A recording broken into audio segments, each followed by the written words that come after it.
कविता राणे बुलेटिनमध्ये आपल्या सर्वांचं स्वागत। उद्धव ठाकरे आणि भाजप यांच्यामधले वार पलटवार सर्वश्रुत आहेत।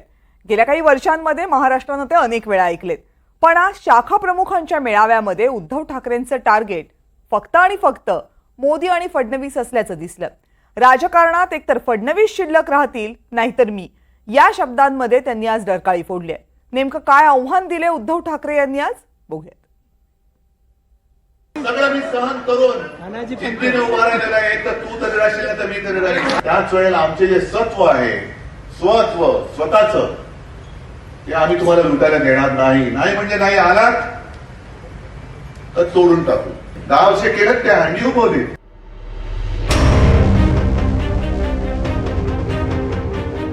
उद्धव ठाकरेंची ही विधानं स्पष्ट संकेत देत आहेत। विधानसभा निवडणुकीमध्ये उद्धव ठाकरेंचं लक्ष फिक्स आहे, नरेंद्र आणि देवेंद्र। तुरुंगात टाकण्यासाठी या फडणवीसाचे डाव होते। सगळं मी सहन करून जिद्दीने उभा राहिलेला आहे, तर तू तरी राहशील तर मी तरी राहील।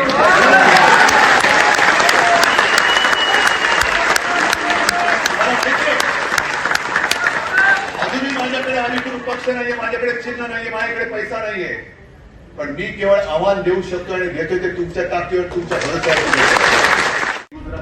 रंगशारदामध्ये शाखा प्रमुखांच्या मेळाव्याला संबोधित करताना ठाकरेंचं प्रमुख लक्ष भाजप होता, मग तो राज्यातला असो वा केंद्रातला।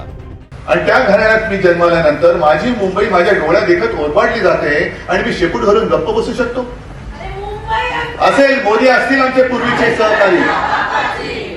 हिंदुत्व जरूर, आम्ही हिंदुत्ववादी आहोतच, हिंदू आहोतच, पण त्याच वेळेला आमचे जे सत्व आहे, स्वत्व स्वतःचं, ते आम्ही तुम्हाला लुटायला देणार नाही। नाही म्हणजे नाही आलात तर तोडून टाकू, नक्कीच तोडून टाकू।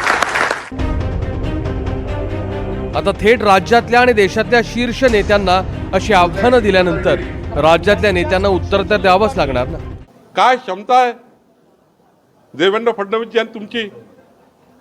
या राज्याला मागचे 5 वर्ष विकासाकडे नेणारं नेतृत्व देवेंद्रजी आहे, या राज्याला विजन देणारं नेतृत्व आहे।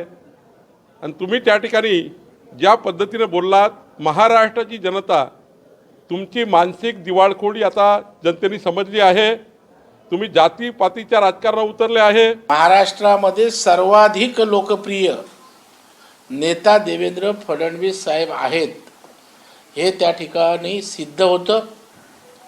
आणि त्यामुळे उद्धव ठाकरे यांनी सगळ्या राजकीय परंपरा संस्कृती त्या ठिकाणी गुंडाळून ठेवले आणि त्यातनंच अशा प्रकारचं नाक्यावर जसं व्यक्तिशा भांडण होतं, शेताच्या बांधावरनं व्यक्तिगत दुश्मनी असते, तशा प्रकारचं पोरकट, अशा प्रकारचं हमरी तुमरी सारखं देवेंद्रजींना संपवण्याची भाषा करण्याचं त्यांचं वक्तव्य आहे।